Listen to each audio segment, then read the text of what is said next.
Good morning. Hi.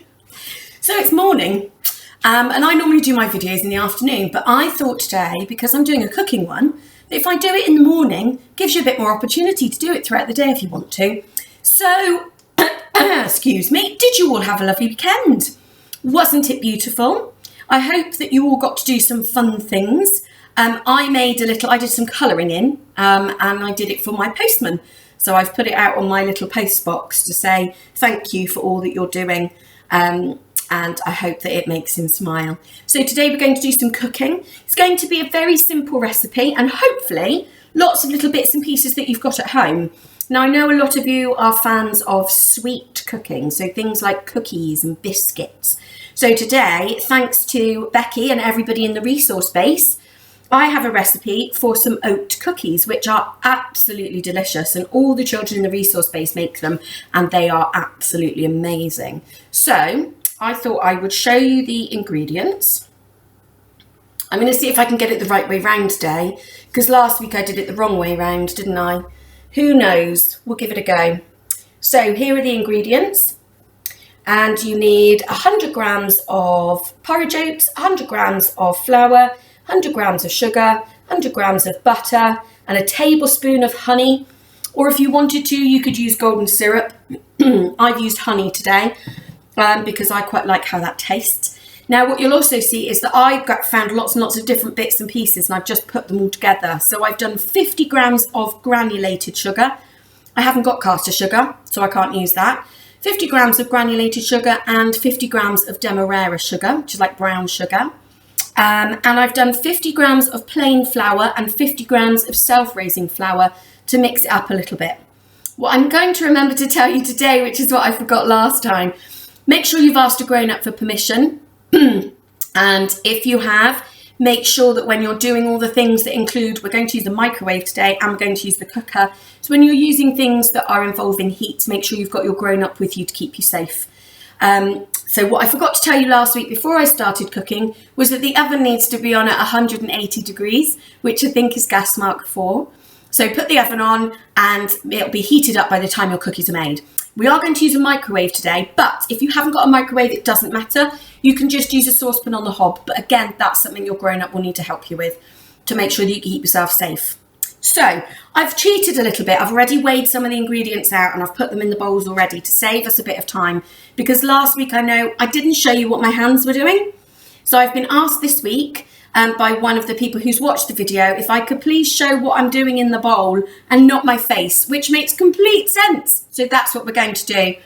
So if you have a little look, I've already weighed out some of my ingredients. So in this bowl here are all the things that we're going to heat up. They need to be hot before you start cooking. So I've added a tablespoon of honey. And because it's going to be melted, it doesn't matter if it's gone a bit hard because it's going to be melted. I've also added sugar and I've added butter. And all of those things are already in my bowl, and that's what I'm going to heat up in a moment. I've got some milk chocolate chips, which I've got to add at the end. So I'm going to make some with and some without milk chocolate chips. And I've weighed out my porridge oats, 100 grams, and I've weighed out my flour, 100 grams, and that goes in a minute. So the first thing we're going to do is put the things that need heating up into the microwave. Now they only go on for very short little bursts. Before I do that, I am going to anti-bac my hands. I've washed them twice, but we'll make sure just to be on the safe side. They do need to go in short little bursts because they heat up quite quickly. So I'm just going to put them in for 20 seconds and then take them out, give them a stir, and put it back in for 20 seconds and take it out and give it a stir so that we don't make it too hot. So all the things in the bowl, which are the butter, the sugar and the honey, are going in the microwave, and they're going in for 20 seconds.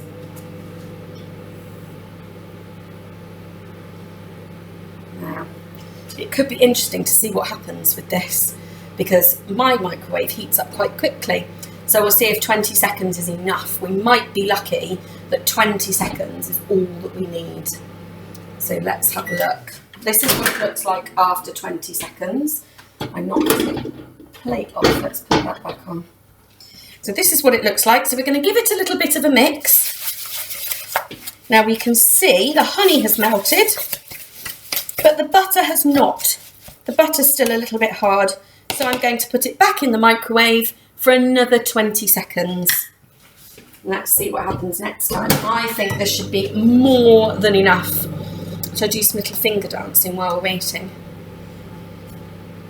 My plan for today is to go out and do a little bit of gardening. Now, I am not a very good gardener at all, but I'm hoping that I can dig up some of the weeds that I've got and make it look a little bit prettier than it currently looks. Did you all hear that rain last night? Goodness me, wasn't there a lot of it? Right, here we go. So this is it after another 20 seconds. So it's had 40 seconds in total, and this is what it looks like. And that's definitely melted enough. So we're going to give it a stir. Make sure that all the ingredients are mixed right in, and what you want to do is get rid of all the bits of butter that you can see. So some of the butter's still in slight clumps, and we're just going to mix it into the warm mixture. Now, because it hasn't gone on the heat, it's not too hot. It's melted enough, but it's not too hot, and you'll see that the butter's started to separate out, and all of that is absolutely fine. Now, the next thing we're going to do is just add in our dry ingredients. So we're going to add in the porridge oats, and we're going to give that a bit of a mix.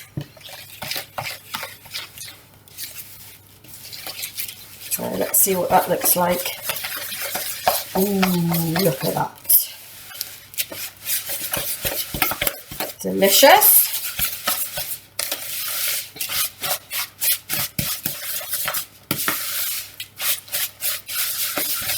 And then we're going to add in our flour.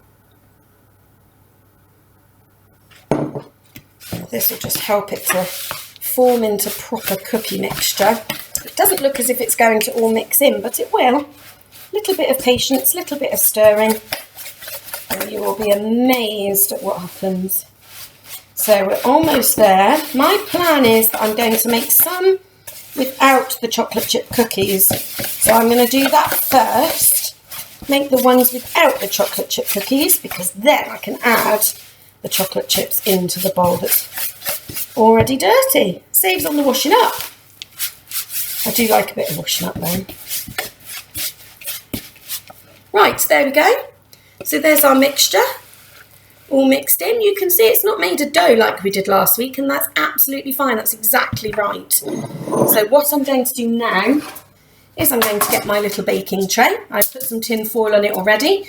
Again, if you want to spray it, to try and prevent them from sticking, you can do. Or if you've got a little bit of butter left in the pack, you can just rub the butter on, and that will help them from not stick. So I am going to use the spoon I've been using, and probably my fingers, to be honest, because they're nice and clean and I'm not worried about getting them dirty. So I'm going to take a small little bit of the mixture.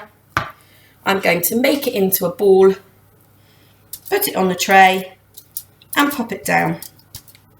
Now what you'll find is, because the mixture is quite gooey, when you put it on the tray, the cookies are going to spread. That means they're going to get a little bit bigger, wider than you've made them. So don't put them too close would be my tip. And then if they spread, they won't get stuck to each other. So there's 2. This is number 3. Give that a bit of a pat down, and then we're going to make number 4. Now I think I can probably make 10 biscuits, 10 cookies in total, and I'm going to do 5 with chocolate chips and 5 without. So this one, I'm just going to pop in the middle there. Now I have put mine a little bit close, so they may join together, but that doesn't bother me. That's not a problem. So the next thing we're going to do is I'm going to take the chocolate chips. Now I haven't weighed these. I'm just going to put in as many as I like. Now I am quite a chocolate chip fan. So I'm just going to put in as many as I like, and I'm just going to add them into the mixture. Now what you'll find is these will also melt and make your cookies quite gooey when they cook, which is a thoroughly delicious thing. Okay, so we're going to try and see if we can make 5 cookies. Now, what I might have done, to be honest, is I might have been a bit excited with the chocolate chips and added a few too many, because I don't think they're all going to actually fit in the mixture. But that is not a problem, because we like to just go with the flow here. And sometimes in my life we have to, because I do things like this. I get a little bit greedy and I add a few too many chocolate chips, but that's because they're delicious. Right, next one. Make this bit. Now you don't need to see me make all of these. It's going to be very, very boring. So what I'm going to do is, once I've made this one, I'm going to pause the video. I'm going to very gently pop these into the cooker. They're going to cook. Now let me just double check this to make sure I've got it right. I think it's about 15 minutes. Let me see. Yeah, between 15 and 20 minutes. Depends whether you want them gooey when they come out or whether you want them hard. When they come out of the oven, they are still going to cook just a little bit. So you do need to remember that. So I'm going to finish these off, put them on the tray, and then if you have a grown-up with you, they need to help you put them in the oven. So we're going to put them in the oven, cook them for between 15 and 20 minutes, and then hopefully this time I'll get it right and I'll come back to you with the finished article. Okay, have fun, enjoy, stay safe. See you in a minute. So, the beeper's going off, they're ready. Make sure you've got a grown-up to help you get them out the oven. Wow. Look at these. Nom, nom, nom, nom, nom. So they're going to be very hot. The grown-up needs to help you get them out the oven, and then put them somewhere nice and safe, the back of the unit. Make sure you've used something to help you. I hope you enjoy the cookies. Have a delicious day. See you later. Bye.